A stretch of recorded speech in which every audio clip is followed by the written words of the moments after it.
Morning, everybody. Welcome to the beautiful Malibu Canyons. It's a great day for a drive. The Honda S2000. We've already covered it a little bit.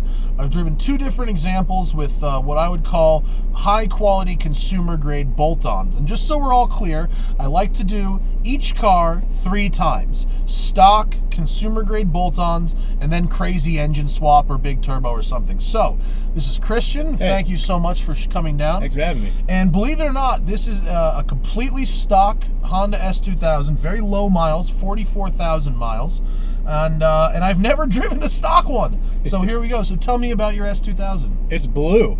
It is. It's Here's the great thing shade about the of blue one. They only brought 1,600 of this color to the States, which made it really difficult to find.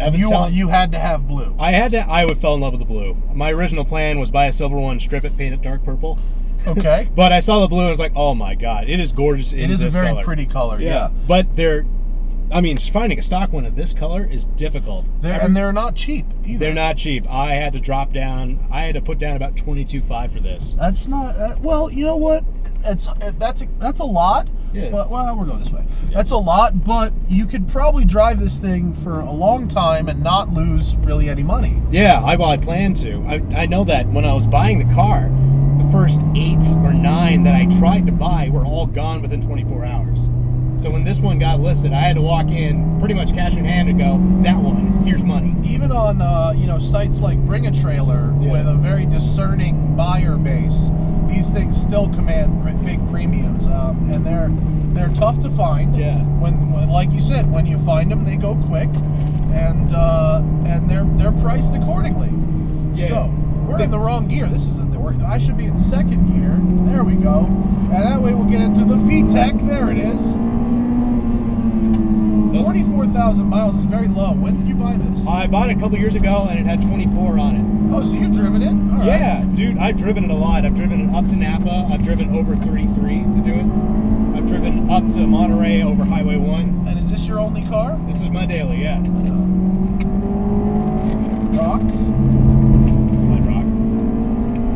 Man, you really, really have to wind these out. I don't even know if I'll get out of second gear on this road. Sure, there it is. Okay, that didn't take very long. So I don't want to repeat myself because I've already said a whole lot of things about the hello, officer. Hello, officer. Oh, okay, about that.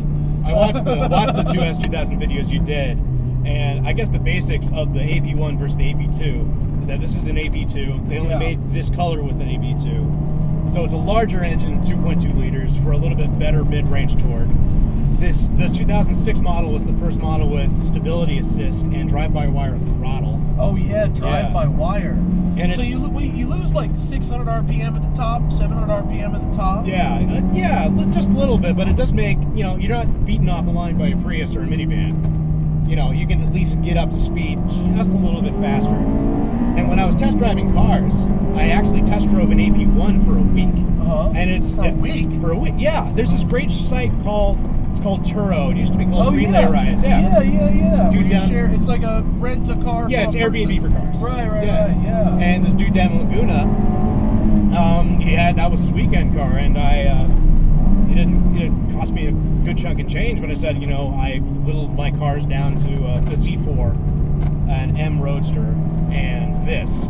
What did it cost what was the day rate for a S2000 on Turo? Well, they have week rates. What's the week rate? It was $1,000. $1,000 for a week? Yeah. Well, that's high, that bad. It's not terrible. Yeah, but if you're looking to buy the thing, it's a good way to do a test drive for sure. Yeah, the only thing I wanted to know was, can I daily it? The answer was yeah. Well, the clutch is so light, and the shifter's so good, and the inputs are so light, that if you're the right size, and you are, I am not, these cars are very practical, and they get good fuel economy, and they're not a headache.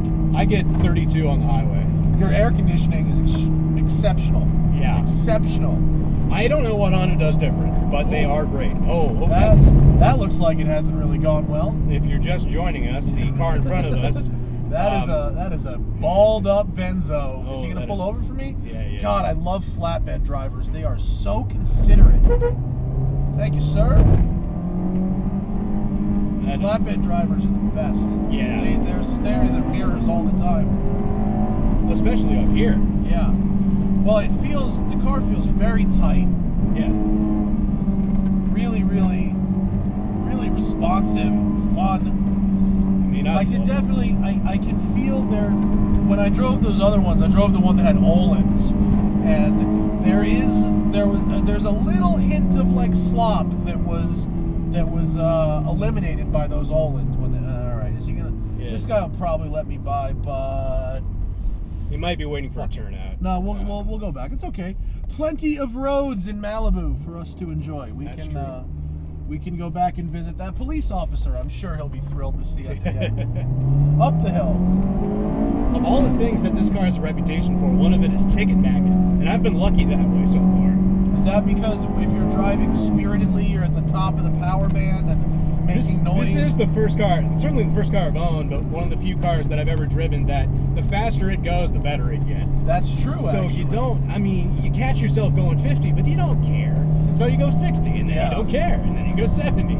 These cars, if I did have a criticism, it's that they're not great to drive slow.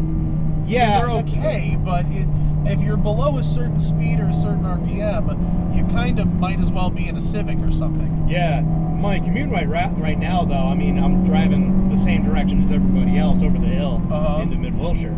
So you're sitting in traffic. Yeah, everybody's going 10. Yeah, and then when the road does open up, then you can just stretch your legs a little bit. Yeah. Yeah.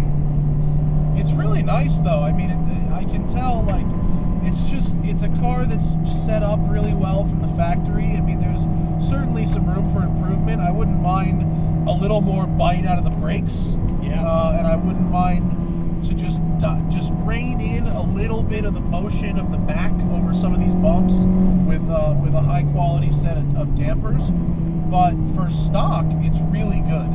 Really good. It is really good. There's not a lot I would change on. If I changed anything, it would be the stereo.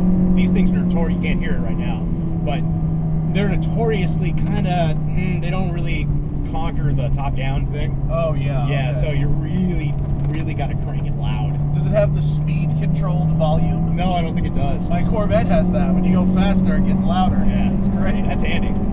I think I've had a rental car, like something random like a Corolla that had that. Yeah, it was weird to figure out. It's you know who does it? It's when Bose does stereos. They do it. Yeah. So if it's a factory Bose unit, I'm gonna mellow right here for just a second because of that cop. Mm-hmm. And let's just say I'm on thin ice right now with the law enforcement in this area. What do you mean with a car that you drive here that's registered in South Carolina? Oh no! This guy's stopped. It has nothing to do with that, and everything to do with the fact that I drive almost 150,000 miles a year, which is 10 times more than the average driver, and yet I am allotted the same amount of tickets. So I don't get tickets for anything crazy really anymore, but I'll get a bunch of tickets doing 74 and a 65. Officer, no. officer gone, officer down, not down, gone, not down, gone, just on his way. So anyway, it's not worth me messing around in front of the cops. No. Because my attorney is making a very good living off of me right now. Is it still Mr. Ticket? Oh yeah. Yeah. Gotta have a plug. Mr. Ticket, www.formrticket.com if you have any problems with driving a little too fast in California. I like this car. I totally get why people buy these. Yeah, it makes so much sense. I started with convertible first. I wanted my dad has an old 77 Super Beetle, which is an absolute riot. And when it came time All for these me, people are so nice today. I've never had 3 pullovers for me in one run before. Sorry, you started out with a Beetle? No, I didn't start out. My dad had one. Oh, right. And I couldn't not have something that had the roof come off. So, yeah, I had to get a convertible, and I started with looking at Miatas. It was right before the new one came out. Which I have driven, which is great. These feel like more car than a Miata. It is a lot more car. I wanted more car than a Miata. I'm a big fan of Miatas, but this does feel like more car. Yeah. And then I looked at a C4. My buddy had an M Roadster. Those are fun. Yeah, not a daily driver, but hilarious. And I looked at the normal, like the what are they called? E63M, E36. Yeah, I get my numbers mixed up. E36 E63 is a Mercedes. Yeah. Come on, man. They're German. They have. Yeah. This is once you get a rhythm going here. You know, that's what it's about. That's what I love. I grew up around here, so these canyon roads, I used to come up on these roads back in high school. I went to an all-guys Catholic high school, and the all-girls, that was all right, and the all-girls equivalent is on Mulholland. And we would get, we'd sometimes have to come up to the all-girls school and do stuff. And do stuff? I was in theater. It's called making out. Oh, you were in theater? You were a theater kid? I was a theater kid. Oh, the theater kids always had the kinkiest sex.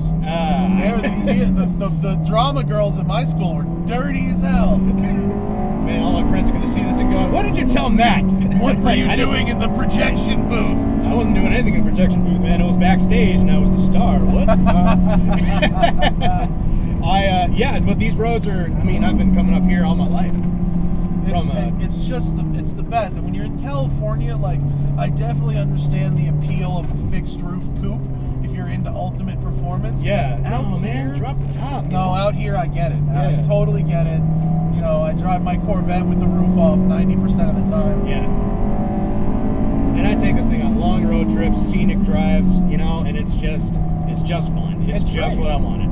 It's just no headaches, right? It's just no headaches. Absolutely ever. not. No. I got a rock chucked at me at the 5 once, but that was it.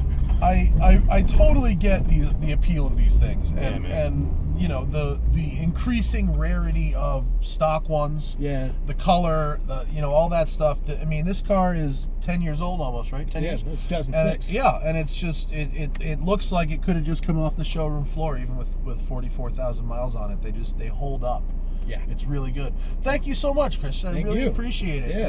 And stock S2000, we can check that off the box now. No more S2000s unless it's got a giant V8 in it or a giant turbo. Then you can call me. But we've covered stock and we've covered bolt-ons, and I can say that the stock car is great, and the bolt-ons do improve it if you want to kind of hunker down that chassis a little more in the corners. A good quality set of dampers does go a long way. So thank you, Christian, for coming, and thank you for watching, and we'll see you later.